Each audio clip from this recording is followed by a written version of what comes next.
Your next 5 turns got the deck online. In a bracket 2 or 3 game, the next 5 have one job too. Turn that setup into leverage without donating your entire hand to one board wipe.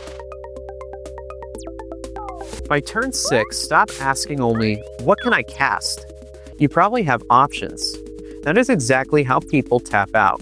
Empty their hand and remember the other 3 players also brought cards. Ask 3 questions. First, who is the closest to converting their position into a win?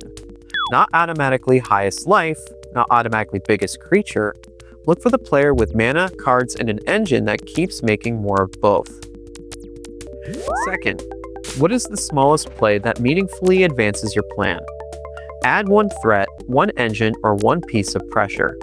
Make the table answer something without placing your entire hand under the same answer. Third, what do you still have after the board changes? Maybe it is removal, maybe it is card draw, maybe it is draw spell, maybe it is 2 cards you simply refuse to cast because the mana counter was glowing at you. Imagine turn 7. You have 8 mana, a draw engine, a second threat, and a removal spell.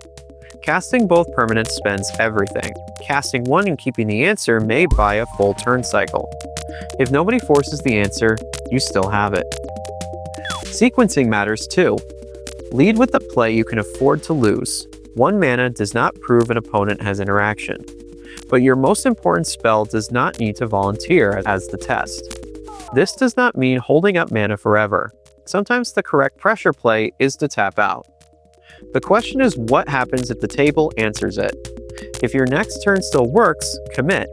If one removal spell leaves you drawing from the top and paying commander tax, you are not applying pressure. You are taking out a loan. If you cast a board wipe, you can keep using your main phase after it resolves. Once you pass, the next player gets the next full untap. Plan your rebuild before you reset the table. The goal is not win by turn 10. The check is find the real leader, advance one meaningful piece, and keep one way back into the game. Post a turn where your deck usually runs out of hand or loses control. That is probably where the next lesson belongs.